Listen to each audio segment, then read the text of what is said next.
Sejatinya senjata api yang mematikan memang tak bisa dipegang oleh sembarang orang, bahkan seorang aparat penegak hukum sekalipun.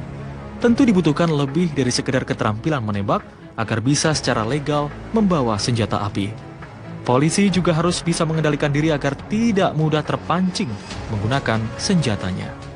Prosedur penggunaan senjata, standar pelatihan, dan semua teori-teori tentang penggunaan senjata pasti dilatihkan.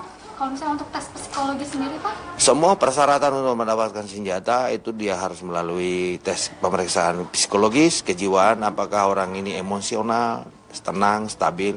Dan itu kalau dia tidak lulus tes psikologi, dia tidak diizinkan untuk menggunakan senjata api.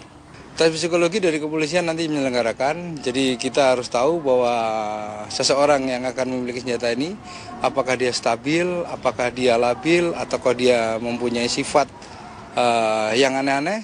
Ya kiranya dari tes psikotes itu bisa mengeliminir bahwa orang yang menggunakan senjata api ini orang yang memang sudah aman dan memang sudah bisa dipercaya untuk memegang senjata api. Untuk meminimalisir penggunaan senjata secara sembarangan oleh aparat, Polri pun terus melakukan tes secara berkala untuk penggunaan senjata api. Tes tersebut meliputi tes kejiwaan, tes kesehatan, hingga kemampuan untuk menggunakan senjata. Dia harus melewati beberapa persyaratan.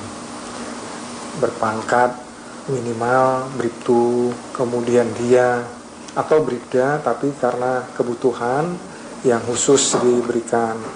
Kemudian dia harus lulus dari tes psikotes, kemudian dia harus lulus uji keterampilan, dan dia secara psikologi memang mampu untuk memiliki. Kemudian yang kedua, dia harus mahir untuk membawa senjata api. Dia tidak boleh sembarang membawa senjata api. Dan yang ketiga, dia harus memiliki satu kemampuan untuk menyimpannya dan menggunakannya. Meski seluruh persyaratan dan seleksi yang ketat sudah diterapkan dalam prosedur penggunaan senjata oleh aparat, namun tidak bisa dipungkiri, masih saja ada oknum-oknum aparat yang bertindak di luar batas kewajaran.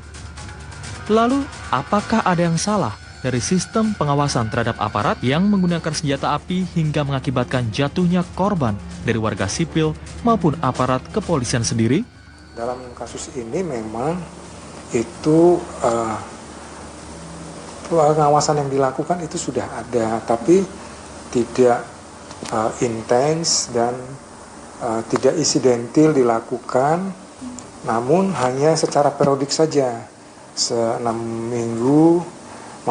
bulan sekali atau setahun 2 kali.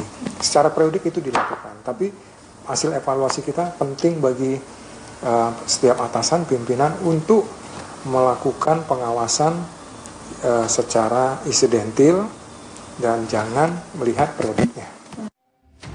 Kalau oknum polisi sebagai aparat penegak hukum saja kerap bertindak sewenang-wenang mengatasnamakan institusinya, lantas sejauh mana hukum bisa menjangkau mereka? Sanksi yang dikenakan kepada setiap anggota tadi saya sudah sampaikan. Yang pertama, pidana umum. Jadi kita limpahkan ke peradilan umum atas penggunaan senjata yang menimbulkan korban orang lain. Yang kedua, dalam internal kepolisian, sanksi disiplin. Yang pertama, mungkin dia tidak diizinkan di tugas operasional, senjata dia tidak diperbolehkan, kenaikan pangkat dan lain sebagainya. Dan kemudian juga ancaman hukuman ya, kalau misalnya ada yang seperti itu, terus kemudian melanggar hukum gitu ya, kalau orangnya masih hidup, itu mesti harus diproses hukum, terus kemudian dipidana dengan pidana yang berat, jadi dia harus dihukum sehingga ada efek jera kepada yang lain. Pengawasan dan standar tinggi penggunaan senjata api bagi setiap para personil mungkin sudah diterapkan Polri, namun perlu ada kontrol yang lebih intens dari setiap pimpinan unit maupun satuan kepada setiap anggotanya. Di tangan yang benar, senjata api memang bisa jadi alat untuk melumpuhkan penjahat serta menekan angka kriminalitas. Namun di tangan yang salah, senjata api bisa jadi alat perenggut nyawa bagi warga sipil maupun anggota polisi yang tidak berdosa.